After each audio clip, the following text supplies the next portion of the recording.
Recording. थोड़ा सा मैं फिर से पीछे जाता हूँ। No aggravation with recovery is an ideal cure.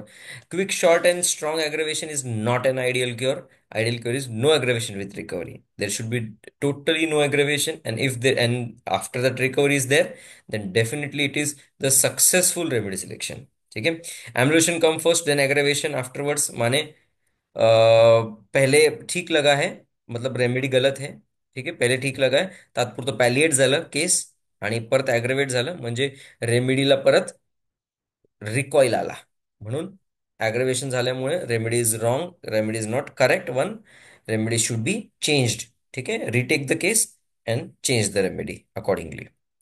Next is too short relief of symptoms, मतलब क्या कि if the relief of the symptom is too short lived it indicates the remedy is not deep acting. तो इसमें ये deep acting remedy नहीं है इसका मतलब, तो एक तो इसमें एक तो डीप एक्टिंग रेमेडी आपको रीटेक करना पड़ेगा, थोड़ा सा डीपर लेवल पे केस टेकिंग करके डीप एक्टिंग रेमेडी देना पड़ेगा, या फिर सेम रेमेडी पोटेंसी बढ़ा के.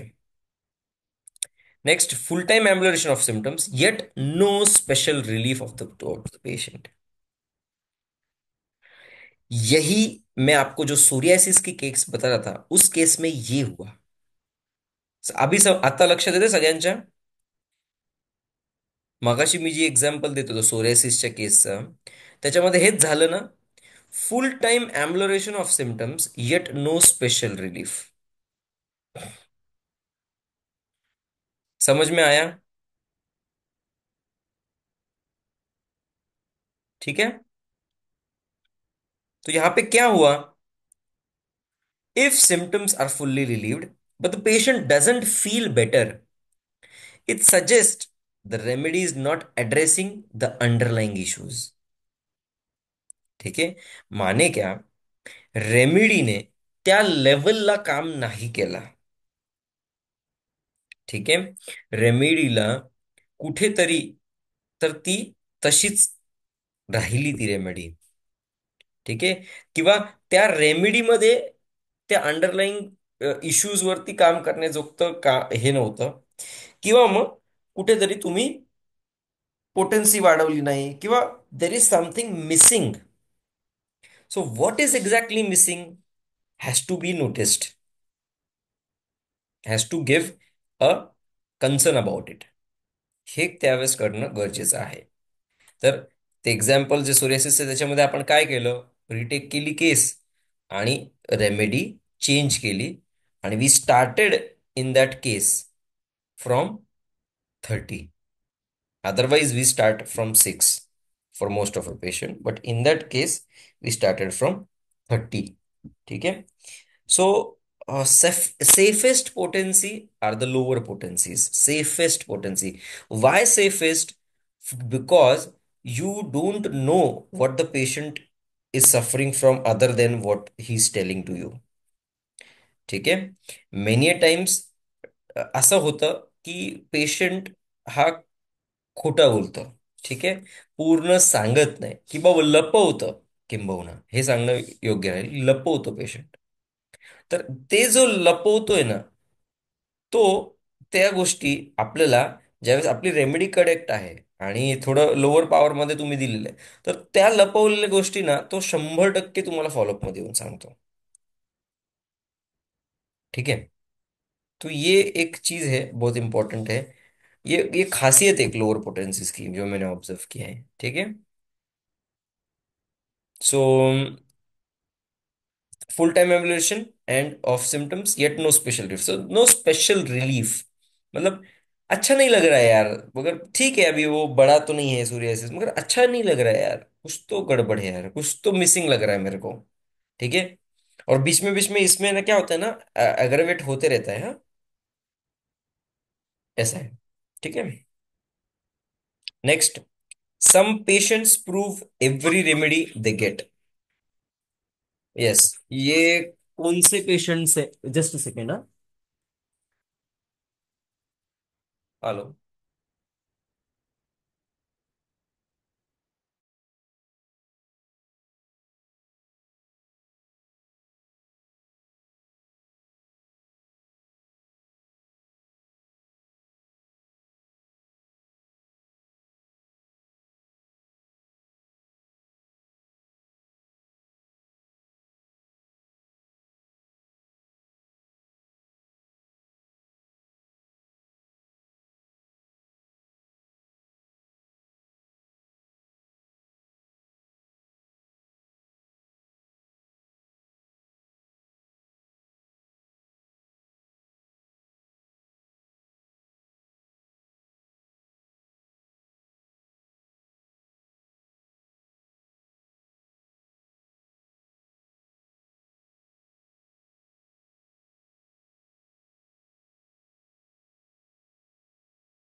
सॉरी.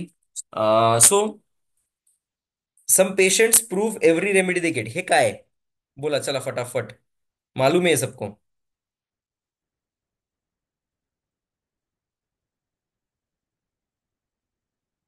यस श्रुतिका.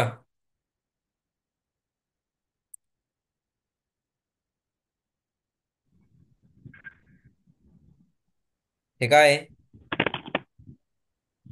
तर म्हणजे प्रत्येक रेमेडी त्यांना दिल्यावर त्यांना त्याच्यातून रिलीफ हा, मग मिळतं. त्याला काय म्हणतात? त्याला एक शब्द आहे ना. Some patients prove every remedy they get, ह्याला काय म्हणतात? ऋतुजा.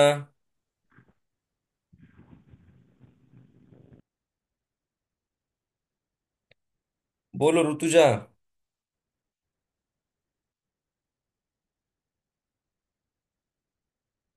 आवाज येतोय ना?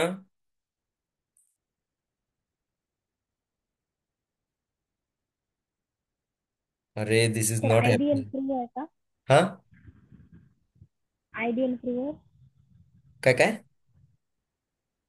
प्रूव्हर आयडियल प्रूव्हर. नहीं रे, आइडियल प्रूवर कैसे होगा ये? क्योंकि वो some patient prove every remedy they get, नीचे है ना action of medicine upon prover. ठीक है. ये इडियोसेंक्रेसी हो जाएगा ना रे, ऐसे क्या कर रहे हैं? नाही माहिती, नाही ऐकलंय कधी श्रुतिका इडियोसिंक्रेसी. नाही, येस सर, ऐकले ऐकले. हा. हे असं, हे खूप इम्पॉर्टंट आहे बरं का. कारण की असेही पेशंट आहेत हा. ऐसे भी पेशेंट आएंगे जो तुम कुछ भी दो, तुम सिक्स पावर में दो वो, अरे वो प्रूव करेगा वो तुरंत वो रेमेडी, वो बोलेगा सर यार ये ऐसा होने लग गया मुझे, सर ये वैसा होने लग गया मुझे. ठीक है. सो वो प्रूव करेगा हर एक रेमेडी तुम्हारी. सम पेशेंट्स है, वो पेशेंट ही वैसे है. तो सम पेशेंट में show symptoms of every remedy they take, indicating a need for a more thorough case analysis. समझ में आया? इसमें केस एनालिसिस बहुत इंपॉर्टेंट है यहाँ पे. आपको वो केस एनालिसिस वैसे ही इडियोसिंक्रेसी के ही दम पे आपको केस एनालिसिस करना पड़ेगा. ठीक है, this is idiosyncrasy. Next, action of the medicine upon prover. So यहाँ पे observing the effects of remedy on healthy individuals can provide insights into the remedy's potential action. ठीक है, so this is the remedy action जो भी है वो prover के ऊपर, healthy human being के ऊपर अपन कर रहे हैं. तो फॉलोअप में क्या करना है? वो इंसाइट्स देखने हैं सब रेमेडी के, क्या क्या पोटेंशियल एक्शन हो सकते हैं. ठीक है. Next, new symptoms appearing My after doubt. The remedy.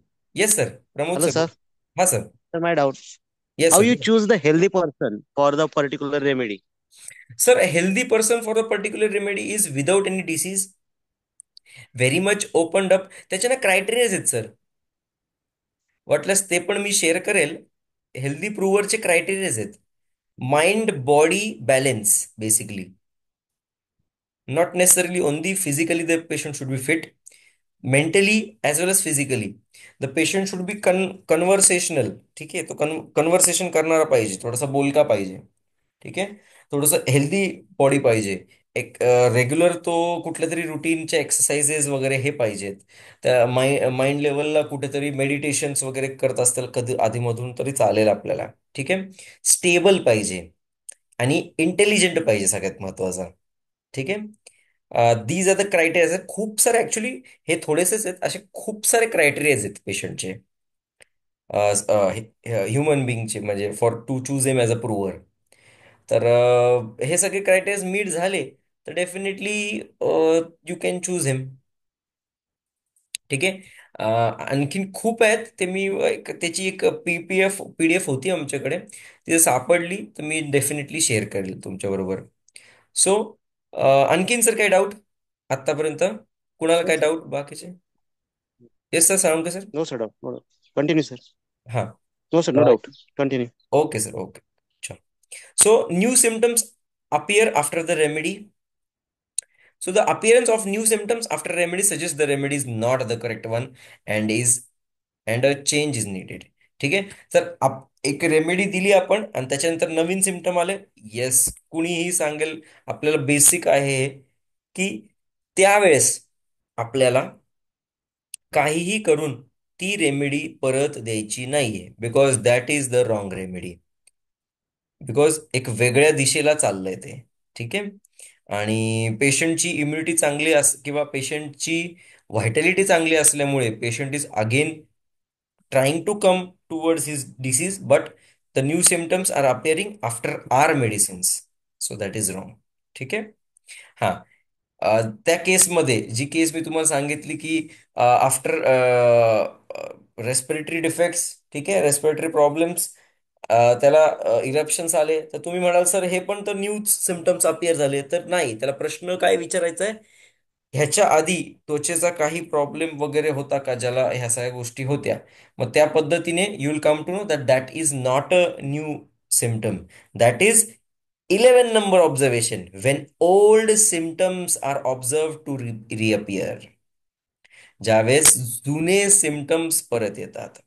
The reappearance of old symptoms indicate that the remedy is not acting deeply enough and a change नाही. This is wrong. Here the AI has failed miserably. ठीक आहे. This doesn't mean the remedy is wrong. This means the remedy is. अच्छा, हा हा हा हा हा हा. The and observe to reappear when old symptoms are observe to reappear. This is. जर तुम्ही आता ह्याच्याबरोबर मी जर हेरिंग्स लॉ ऑफ क्युअर बघितला,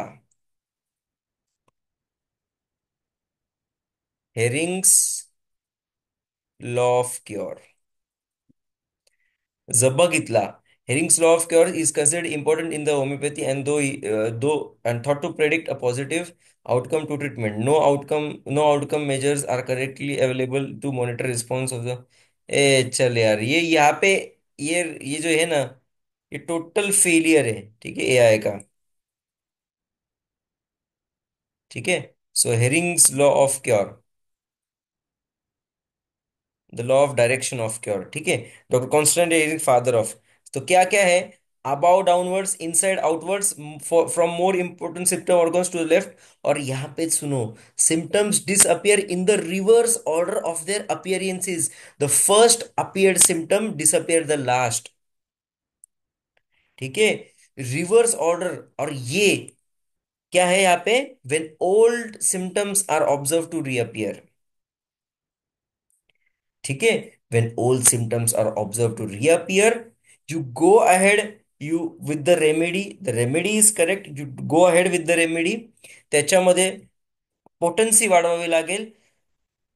त्या रेमेडीचं डीप ऍक्टिंगनेस थोडंसं वाढवावं लागणार आहे तुम्हाला. ठीक आहे. अँड प्रॉपर जर हे केलं तर ओल्ड सिम्टम्स ज्यावेळेस क्लिअर होतील त्यावेळेस permanently the patient is cured. ठीक आहे. In symptoms disappear in the reverse order of their appearances, म्हणजे आत्ता जे आहे ते आधी आणि जे आधी होतं ते नंतर. ठीक आहे. आणि हे जर बघितलं तुम्ही तर ह्याच्यामध्ये तुम्ही म्हणाल सर हे थोडंसं वेगळं आहे. येस, हे वेगळे symptoms appear in the reverse order of their appearances. म्हणजे आत्ता जर आधी त्याला काय होत होतं, थोडंसं मायग्रेनचा त्रास होता, मायग्रेनचा त्रास नंतर त्याला थोडंसं किडनीचा प्रॉब्लेम सुरू झाला, तर किडनीचा प्रॉब्लेम आत्ता बरं होईल, मायग्रेन परत रिअपिअर होईल आणि मायग्रेन हे त्याच्यानंतर बरं होणार आहे. ठीक आहे. In the reverse order. आणि मी जे एक्झाम्पल देतोय तुम्हाला डिटॉक्सिफिकेशनचा, तो थोडासा वेन ओल्ड सिम्टम्स अपियरच्या वेळेस तो थोडासा लागू पडेल. तर it is not you have to change the remedy, it is you have to increase the power, you have to increase the deep actingness of the remedy. ठीक आहे. When old symptoms are observe to reappear, that means the old symptoms were not cured. ठीक आहे. That means the old symptoms were suppressed और कुठेतरी palliated. And now the palliation has come up after this remedy. Okay. ह्याच्यामध्ये कुणाला काय अडचण. Generative AI is experimental, खाली लिहिलंय बघा. सो ये अभी अपन रिपोर्ट करेंगे. ठीक है. So is generative AI is, उन्होंने क्या लिख दिया यहाँ पे, है ना, लाइन डाल दी ना, इज एक्सपेरिमेंटल, ये एक्सपेरिमेंट है. समझ में आया. तो यहाँ पे वो गलत हो गया.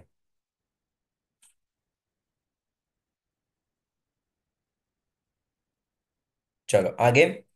Wien symptoms take the wrong direction. If symptoms worsen in a direction opposite to the expected course of recovery, it suggests the remedy is not the right one. ठीक आहे. एकदम सोप्या भाषेत सांगितलं मी. पण याच्यामध्ये एकच गोष्ट क्लिअर आहे, symptoms take the wrong direction. For example, तुमच्याकडे एक पेशंट आला हेडेकसाठी, आणि तुम्ही मेडिसिन्स दिले आणि त्याला सुरू झालं ॲबडॉमिनल पेन. ठीक आहे.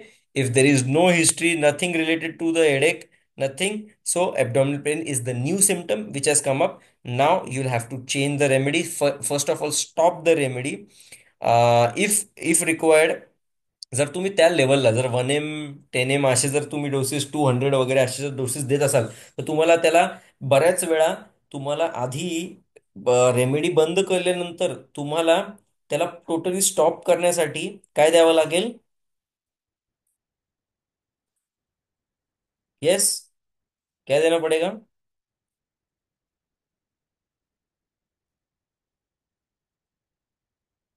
त्या रेमेडीचं अँटीडोट सुद्धा कधी कधी तुम्हाला द्यावं लागेल.